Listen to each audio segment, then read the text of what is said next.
प्यारे बच्चों, good morning. पिछले क्लास में हम लोग विलयन की सांद्रता व्यक्त करने की विधियों के बारे में पढ़े थे। ठीक है। विलयन की सांद्रता व्यक्त करने की विधियों में आपको 3 विधि बताई गई थी। पहली मोलरता, दूसरी मोललता और तीसरा बताया गया था आपको नॉर्मलता। ठीक है। विलयन की सांद्रता व्यक्त करने की चौथी विधि हम लोग पढ़ेंगे, यह मोल प्रभाज, मोल फ्रैक्शन। ठीक है। मोल प्रभाज की पहली डिफिनीशन,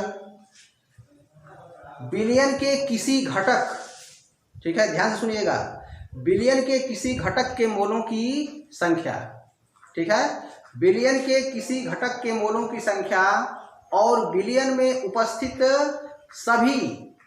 उपस्थित सभी घटकों के मोलों की संख्या का अनुपात, सभी घटकों के मोलों की संख्या का अनुपात क्या कहलाता है? कहलाता है मोल प्रभाज, मोल फ्रैक्शन। मैं लिख देता हूं इसको। विलयन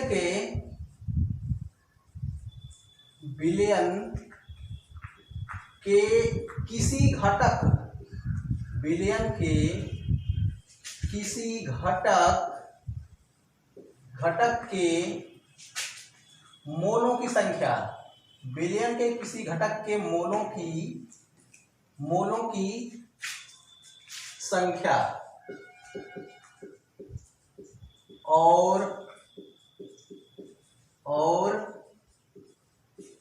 विलयन के किसी घटक के मोलों की संख्या और विलयन में उपस्थित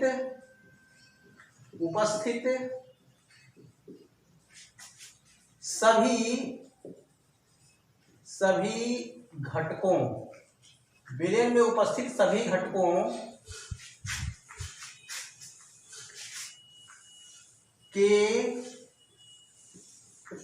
के मोलों की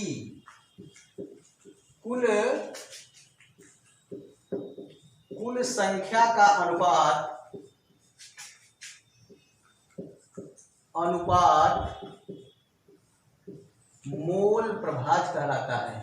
मोल प्रभाज कहलाता है। ठीक है। ध्यान दीजिए, विलयन के किसी घटक के मोलों की संख्या, ठीक है, किसी घटक के मोलों की संख्या और विलयन में उपस्थित सभी घटकों के मोलों की कुल संख्या, ठीक है, का अनुपात मोल प्रभाज कहलाता है। का अनुपात उस घटक का मोल प्रभाज कहलाता है। संख्या का, कुल संख्या का अनुपात उस घटक का मोल प्रभाज कहलाता है।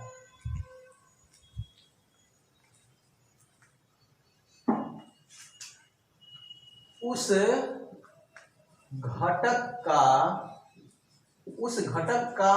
मोल प्रभाज कहलाता है। ठीक है। ध्यान दीजिए, जैसे मान लीजिए हमारे पास द्विअंगी विलयन है, बाइनरी सॉल्यूशन। ठीक है। ये आपको बताया गया कि द्विअंगी विलयन, जिसमें क्या होगा, जो विलयन दो पदार्थों से मिलकर बना होता है, ठीक है, उसे द्विअंगी विलयन कहते हैं। उसमें दो कंपोनेंट हैं, तो जब द्विअंगी विलयन होगा तो उसमें एक विलायक होगा, दूसरा विलेय होगा। ठीक है। एक विलायक होगा और दूसरा विलेय होगा। अब बता दिया गया आपको कि जिसकी क्वांटिटी, विलयन में जिसकी क्वांटिटी अधिक होती है वह विलायक होता है, सॉल्वेंट होता है, और जिसकी क्वांटिटी कम होती है वह सल्यूट, ठीक है, वह विलेय पदार्थ होता है। ठीक है। जैसे मान लीजिए हम कोई द्विअंगी विलयन लिए हैं, यदि किसी द्विअंगी विलयन में, किसी द्विअंगी बाइनरी सॉल्यूशन, द्विअंगी विलयन में विलेय के मोलों की संख्या,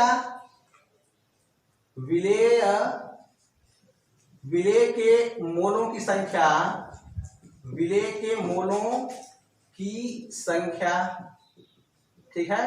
अब देखिए विलेय का क्या होता है, बी होता है और मोलों की संख्या को किस दर्शाते हैं, एन से। तो ये क्या हो जाएगा, एन बी, एन बी थोड़ा बड़ा एन बी। यानी यदि किसी द्विअंगी विलयन में विलेय के मोलों की संख्या एन बी और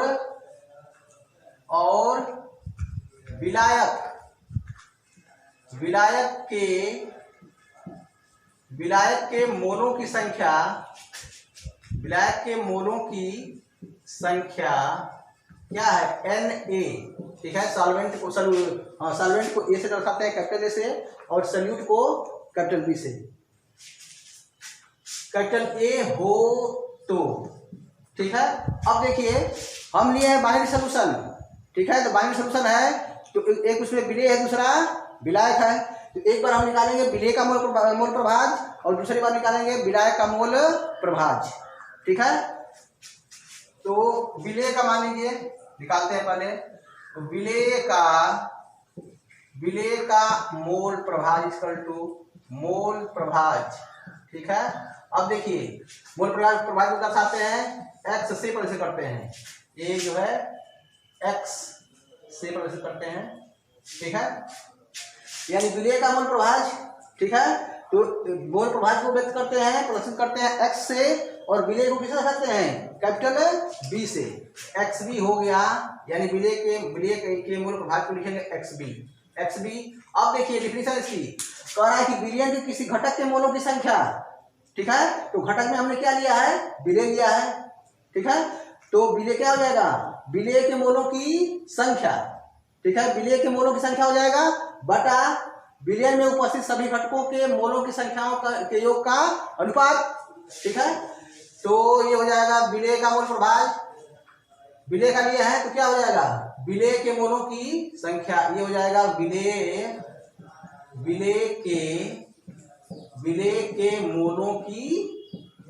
के मोलों की संख्या हो गया, और बटा क्या, संपूर्ण मोलों की संख्या, विलयन में उपस्थित सभी घटकों के मोलों की संख्याओं के योग का अनुपात, ठीक है। अब देखिए तो विलयन है, विलयन किससे बना है, ए और बी से बना है। हमारा विलयन कैसा है, द्विअंगी है, बाइनरी है। तो इसमें एक विलेय है, दूसरा विलायक है। तो जब विलयन की बात करेंगे तो उसमें क्या आएगा, उसमें विलेय का भी आएगा और विलायक का भी आएगा। यानी यहाँ क्या होगा, विलेय के मोलों की संख्या प्लस विलायक की मोलों की संख्या। हमारा दो ही मतलब की कंपोनेंट है। ये हो जाएगा विलेय के मोलों की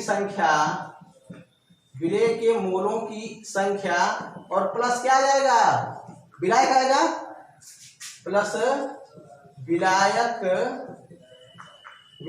के मोलों की संख्या, ठीक है। अब देखिए यानी एक्स बी इक्वल टू हो गया क्या, विलेय के मोलों की संख्या को हम दर्शाएंगे एन बी से, एन बी अपॉन विलेय के मोलों की संख्या एन बी प्लस विलायक के मोलों की संख्या, विलायक किससे दर्शाते हैं, कैपिटल ए से, यानी एन ए हो गया। ये किसका हो गया, ये हो गया विलेय का मोल प्रभाज। बात समझ में आ गई, ठीक है।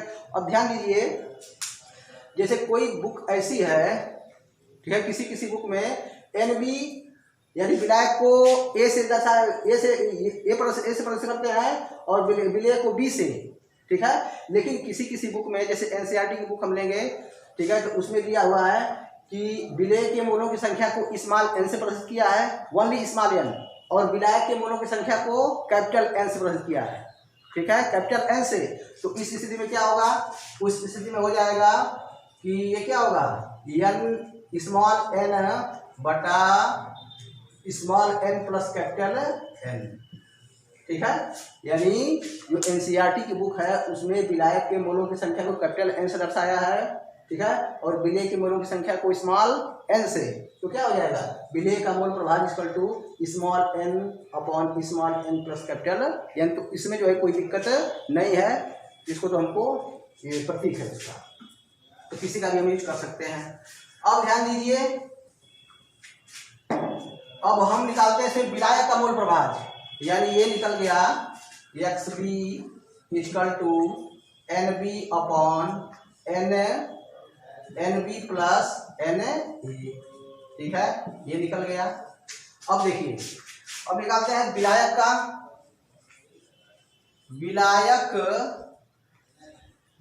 का मोल प्रभाज। विलायक का मोल प्रभाज तो क्या होगा, XA इक्वल टू, अब क्या होगा, जब विलायक का मोल प्रभाज निकालेंगे तो यहाँ पर किसकी संख्या हो जाएगी, विलायक के मोलों की संख्या बटा विलायक के मोलों की संख्या प्लस विलेय के मोलों की संख्या, यानी ये हो जाएगा विलायक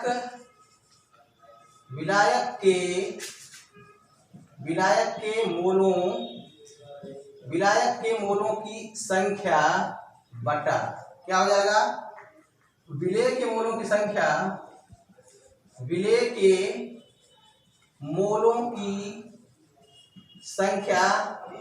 प्लस किसका होगा, प्लस विलायक का हो जाएगा, प्लस विलायक के मोलों की संख्या हो गया।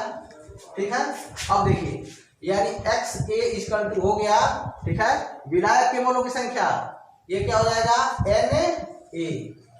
ठीक है, Na हो गया, ये जो है विलायक है, और ये क्या हो गया, विलेय का NB और प्लस विलायक का हो जाएगा Na।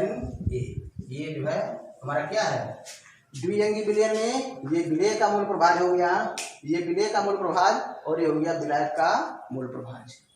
ठीक है, तो यही कहलाता है मोल फ्रैक्शन, मोल प्रभाज। ठीक है, अब देखिए इससे संबंधित कुछ क्वेश्चन को देखते हैं, कुछ क्वेश्चन।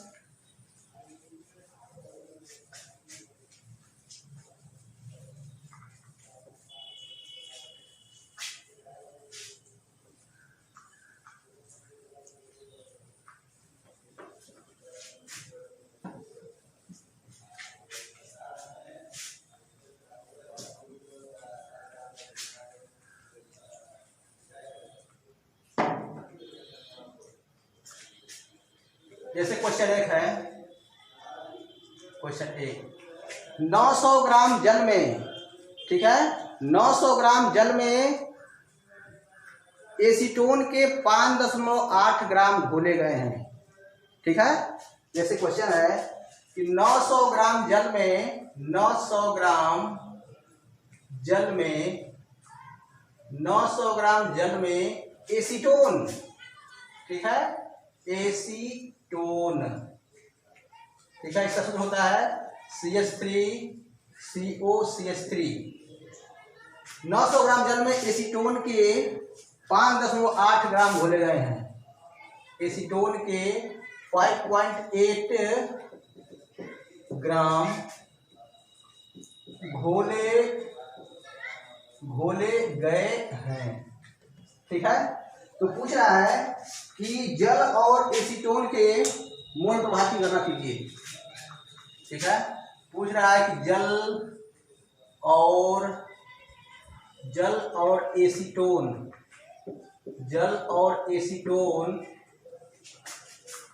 के मोल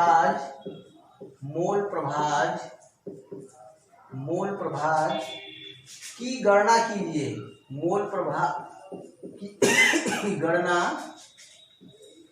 मोल प्रभाज की गणना कीजिए। ठीक है, अब देखिए कह रहा है कि 900 ग्राम जल है और उसमें एसीटोन के 5.8 ग्राम घोले गए हैं, ये अधिक है। ठीक है, जिसकी मात्रा अधिक होती है वह विलायक होता है और जिसकी मात्रा कम होती है वह विलेय होता है। यह विलायक हो गया और उसकी मात्रा कम है तो क्या हो गया, विलेय हो गया। ठीक है, अब देखिए सीधा सीधा हमको पूछ रहा है कि उसमें जल और एसीटोन के मोल प्रभाज की गणना कीजिए। ठीक है, जल और एसीटोन के मोल प्रभाज की गणना कीजिए। ठीक, तो जैसे मान लीजिए हम निकालते हैं एसीटोन का, क्या, जल का, यानी जल का मोल प्रभाज,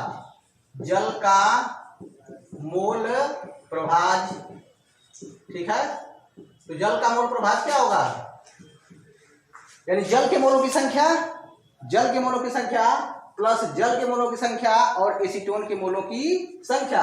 चूंकि जल जो है क्या है, विलायक है, तो ये विलायक का मोल प्रभाज जो है क्या हो गया, विलायक के मोलों की संख्या बटा क्या होगा, विलायक के मोलों की संख्या प्लस विलेय के मोलों की संख्या, विलयन का। यानी जल का मोल प्रभाज बराबर हो गया जल के मोलों की संख्या, जल के मोलों की संख्या बटा, ठीक है। अब विलयन में क्या क्या है, विलयन में जल है और एसीटोन है, ठीक है। तो यहाँ पर हो जाएगा जल के मोलों की संख्या, जल के मोलों की संख्या और प्लस क्या होगा, प्लस किसका है, एसीटोन घोले गए हैं, प्लस एसीटोन के मोलों की संख्या, एसीटोन के मोलों की संख्या, ठीक है। ये हमारा फार्मूला है जल का मोल प्रभाज का। अब देखिए, यानी जल का मोल प्रभाज निकालने के लिए हमको क्या निकालना पड़ेगा, जल के मोलों की संख्या निकालनी पड़ेगी और एसीटोन के मोलों की संख्या, जल के मोलों की संख्या और एसीटोन के मोलों की संख्या। तो हम निकालते हैं पहले जल के मोलों की संख्या, यानी जल के मोलों की संख्या, ठीक है। यानी मोलों की संख्या वो क्या होता है, भार बटा अणुभार, मोलों की संख्या बड़ा होता है भार बटा अणुभार। यानी यहाँ पर क्या होगा, जल का भार बटा जल का अणुभार। कितना ग्राम दिया है, जल का भार कितना दिया है, 900 ग्राम, यानी ये हो जाएगा 900 ग्राम। और H2O कितना होता है, H2O, ठीक है। ये 2 + 16 कितना हो जाएगा, 18 हो जाएगा अणुभार, ठीक है। यानी 18, यानी ये कितना हो जाएगा 50। जल के मोलों की संख्या निकल गया 50। अब क्या निकालना है हमको, एसीटोन के मोलों की संख्या, उसको निकाल लेते हैं। यहाँ एसीटोन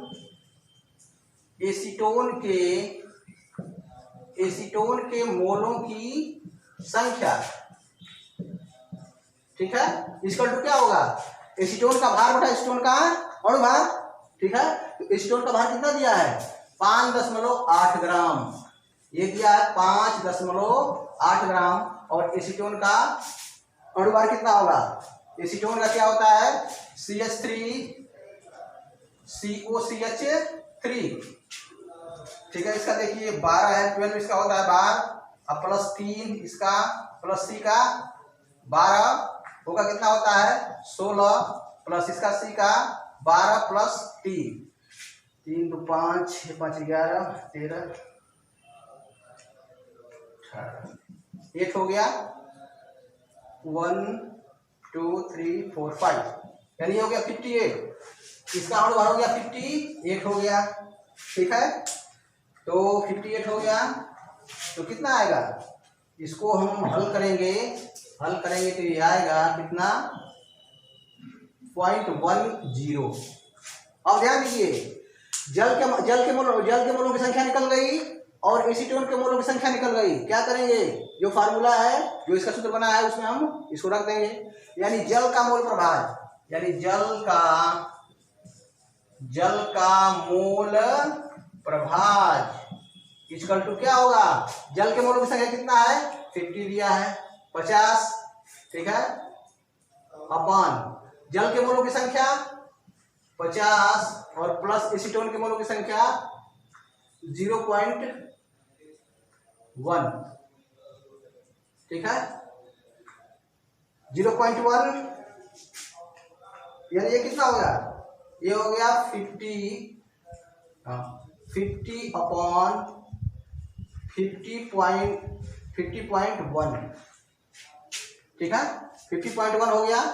यानी 50.1 हो गया तो क्या होगा, ये हो जाएगा, जैसे मान लीजिए इसको खत्म करते हैं, ये ऊपर हो जाएगा 500 हो गया, ठीक है, ये हो जाएगा 501 हो गया, अभी भाग नहीं जाएगी, फिर क्या करेंगे, बढ़ाएंगे दशमलव, ठीक है, यहाँ 0 बढ़ जाएगा, ठीक, तो 5 × 45, यानी ये आएगा 0.998, ठीक है। यानी जल का मोल प्रभाज क्या निकल गया, 0.998, ठीक है। अब देखिए, अब किसका निकालना है हमको, एसीटोन का, यानी एसीटोन का मोल प्रभाज, एसीटोन का मोल प्रभाज इक्वल टू क्या हो जाएगा, यहाँ पर होगा एसीटोन के मोलों की संख्या, एसीटोन के मोलों की संख्या।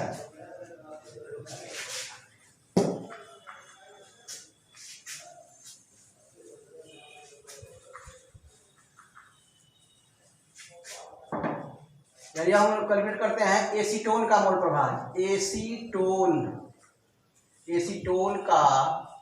एसीटोन का मोल प्रभाज निकालना है। तो क्या होगा, एसीटोन के मोलों की संख्या बटा विलयन में क्या क्या है, एसीटोन है और जल है, जल के मोलों की संख्या प्लस एसीटोन के मोलों की संख्या, यानी ये हो जाएगा एसीटोन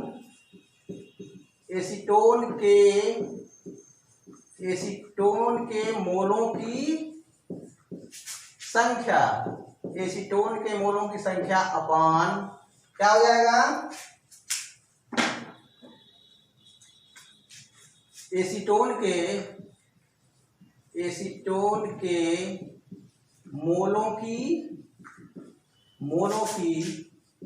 संख्या प्लस किसका, जल है, जल के मोलों की संख्या, जल के मोलों की संख्या। ठीक है। अब क्या निकालेंगे हम, पहले हम निकालेंगे एसीटोन के मोलों की संख्या और जल के मोलों की संख्या। ठीक है। तो एसीटोन के मोलों की संख्या निकाल लेंगे, इसमें वैल्यू पुट कर देंगे, निकल जाएगा किसका, एसीटोन का मोल प्रभाज। तो एसीटोन के मोलों की संख्या बराबर एसीटोन के मोलों की संख्या, ध्यान दीजिए, मोल बराबर होता है भार बटा अणुभार, एसीटोन का भार बटा एसीटोन का अणुभार। ठीक है। एसीटोन का भार कितना दिया है 5.8 और अणुभार कितना है 58, यानी ये हो गया 0.1। ठीक है। फिर जल के मोलों की संख्या, जल के मोलों की संख्या, और क्या होगा, जल का भार और जल का अणुभार, जल का भार कितना दिया है 900 अपान अणुभार 18 होता है, ये हो गया 50। ठीक है। अब एसीटोन का क्या निकालेंगे, एसीटोन का क्या मोल प्रभाज, एसीटोन का मोल प्रभाज बराबर क्या हो गया, एसीटोन के मोलों की संख्या कितना है 0.1 अपान एसीटोन के मोलों की संख्या प्लस जल के मोलों की संख्या, यानी 0.1 प्लस क्या हो गया 50, यानी इसका टू ये हो गया 0.1 अपान 50.1। ठीक है। 50.1 हो गया, ये मान लीजिए हो गया 1 अपान 501, यानी ये 0 हो गया पॉइंट, यहाँ पॉइंट बढ़ाएंगे ये 0 आएगा, यहाँ 0, यहाँ 0, फिर यहाँ 0, यहाँ 0। ठीक है। यानी लगभग कितना आएगा, नियर अबाउट 2। ठीक है। नियर अबाउट 2 के लगभग आएगा।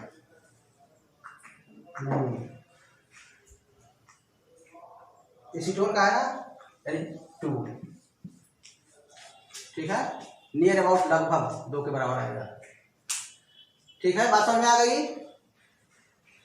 अब देखिए एक क्वेश्चन और, एक क्वेश्चन है कि यूरिया के 6% भार से, ठीक है, यूरिया के 6% भार से जलीय विलयन में यूरिया के मोल प्रभाज की गणना कीजिए। क्वेश्चन नंबर 2, ये देखिए यूरिया के 6% किससे है, भार से है, भार से यूरिया के 6% भार से जलीय विलयन में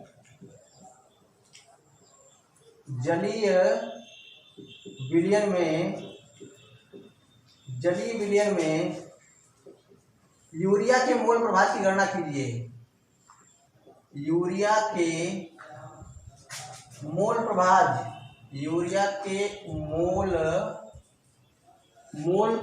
की गणना कीजिए। मोल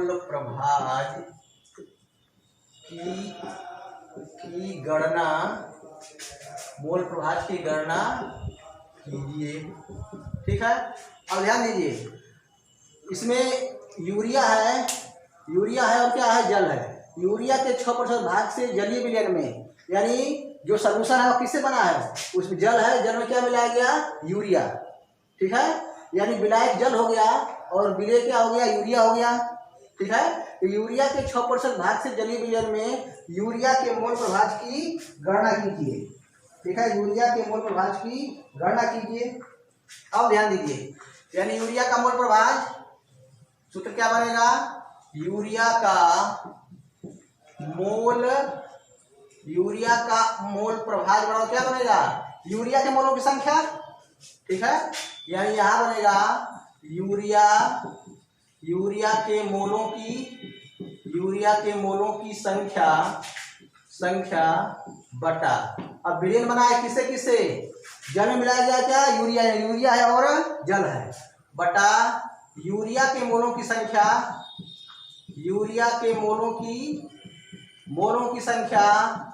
ठीक है, और प्लस क्या है, ये जल है, प्लस जल के मोलों की संख्या। हो गया। ठीक है, ये फार्मूला है। अब क्या करेंगे, हम यूरिया के मोलों की संख्या निकालेंगे, यूरिया के मोलों की संख्या और जल के मोलों की संख्या इस फार्मूले में वैल्यू पुट कर देंगे, निकल जाएगा यूरिया का मोल प्रभाज। तो यूरिया के मोलों की संख्या निकालते हैं, यूरिया के मोलों की संख्या, यानी मोल बनाओ क्या होता है, भार बटा अणुभार। तो यूरिया कितना दिया है, भार 6 दिया है, भार से, यानी ये है यूरिया भार बटा 6 बटा अणुभार कितना होता है, यूरिया का अणुभार, यूरिया होता है NH2CONH2। ठीक है, यूरिया का सूत्र है, भार निकालिए 14 + 2 + 12 + 16 + 14 + 2, 6 12 14 16 4 20, ये आएगा 60। ठीक है, 1 2 3 4, हाँ 60, यानी भार बटा अणुभार कितना हो गया, 60 हो गया, 60 हो गया, ये हो गया 1/10, यानी ये हो गया 1/10, यानी 0.10। ठीक है,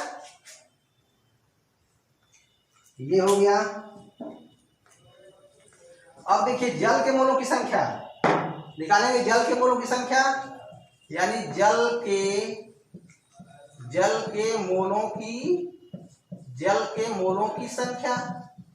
ठीक है, क्या होगा, जब भार बटा अणुभार, जल का भार बटा जल का अणुभार। अब देखिए जल का भार, अब जलीय विलयन है, ठीक है, तो उसमें क्या है, उसमें 6% यानी 6 ग्राम क्या हो गया, ठीक है, 6 ग्राम हो गया यूरिया, तो जल कितना हो जाएगा, यानी प्रतिशत में है, यानी 100 - 6 अपॉन क्या होगा, अणुभार किसका, जल का 18। ठीक है, यानी ये होगा 94/18, 18 × 5 90, 5 और 18 × 36, 22। ठीक है, ये हो गया 5.22। ठीक, अब देखिए, अब यूरिया के मोलों की संख्या निकल गई, जल के मोलों की संख्या निकल गया। ठीक है, अब इस वैल्यू क्या करेंगे, इसमें पुट कर देंगे, निकल जाएगा यूरिया का मोल प्रभाज। अतः यूरिया का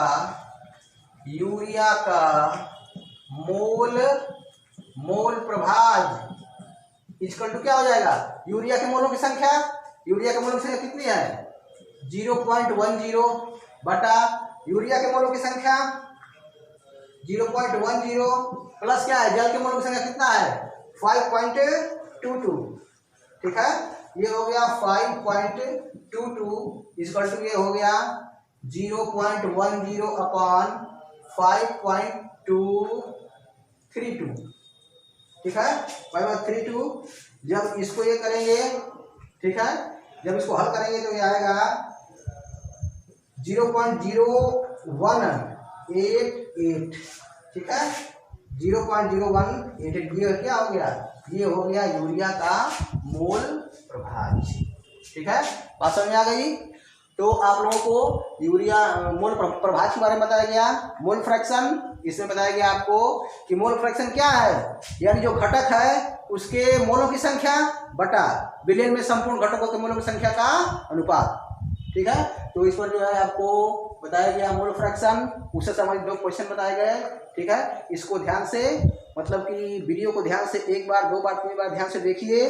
ठीक है, उसके बाद अपनी बुक को पढ़िए, नोट बनाइए, ठीक। और इससे संबंधित जो क्वेश्चन बताए गए हैं, जो आपकी बुक में क्वेश्चन दिया है, उसको हल करिए। धन्यवाद।